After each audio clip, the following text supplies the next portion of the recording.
similar. There might be some threat. There might be, well, you just what? got a little in common. Who? You can sing. Me and Meg. Yeah. Yeah, thanks. You have a similar aesthetic in some ways. You go red, maybe. I wish I made that kind of money. No, but when you were casting that role, I mean, was that role written for Megan, or? It was written for Megan. Okay. I mean, awesome. but also, Megan is one of my great heroes, as well as Jeffrey Tambor.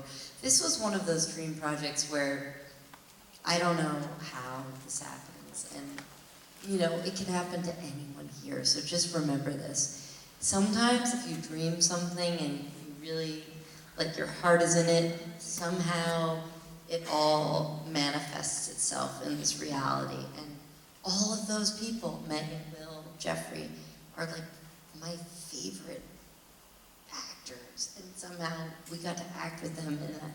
And Jess too. I mean, Jess I had been aware of for years, and she and I hadn't worked with each other, and we kind of weirdly came together because she was working on The Good Wife, which was shooting in New York, and I went to work on another movie in Connecticut.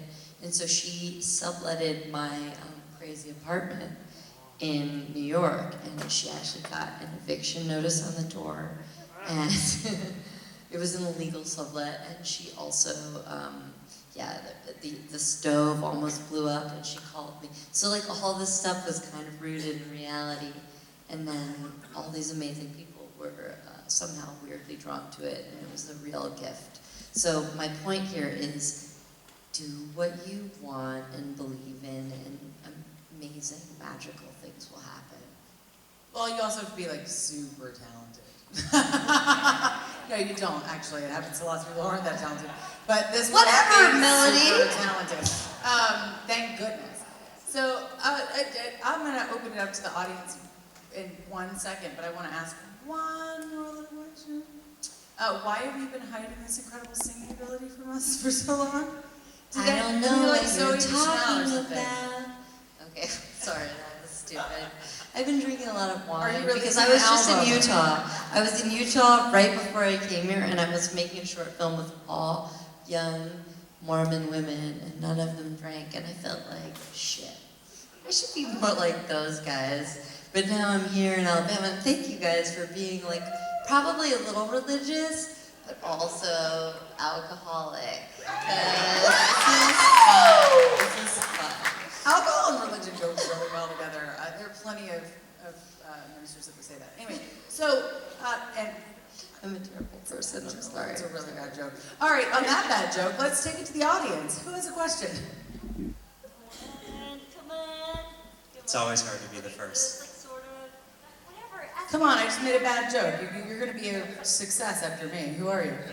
Oh, I see somebody with hands in the air. How much did the Speak. script change, Jennifer, from what you wrote and what you shot? Like, how far off script did you go? How much did it morph?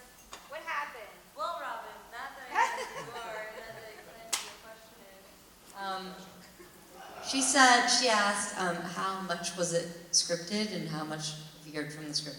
So I've acted in a lot of improvised movies, which has been a real awesome thing, but I got a little annoyed with those movies because I think they can be a little boring, or like a little, whatever, unstructured. So I wanted to make a really structured movie when I made my first movie. So the script was a very strong scaffolding. It was like 110 pages, 105 pages, something like that.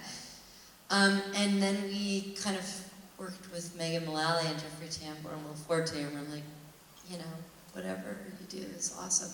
But I would say it's like maybe 18% improvised, and then the rest of it is very much like scripted.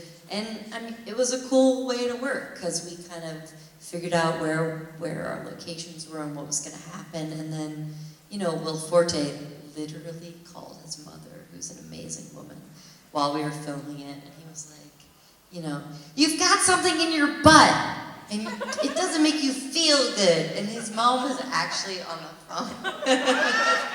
And we'd sort of written, I mean, because I know Will and I know his mom, and I love him so much, and I wrote a character for him because he's such a weirdo, and he calls everyone a turkey, so like that was part of the script.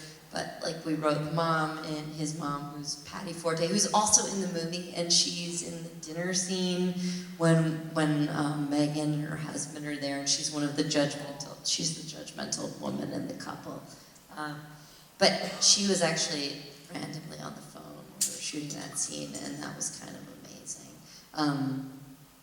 Yeah, I mean, there were just so many happy accidents. So it was a script, but then we just allowed for the brilliant people. Like, if you have Jeffrey Tambor working with you, fuck whatever you wrote. That guy's so much smarter and better than you are. Like, whatever he comes up with in the moment, like, he was like, Ohio. And, I mean, it was so funny. And then I screened the movie in Ohio. And then everyone was like a little offended. I was like, that was Jeffrey Tambor. He's an asshole. But yeah, there were many improvised gifts in the movie, for sure. And one of which was that Megan Mullally unhooked my bra in real life, like probably 5 times. And I didn't expect that, and she was really good at it. And like, how did she get so good? She's very happily married to Nick Offer. Oh, what? She's straight. All right, so next question. Oh, I see one in the bag.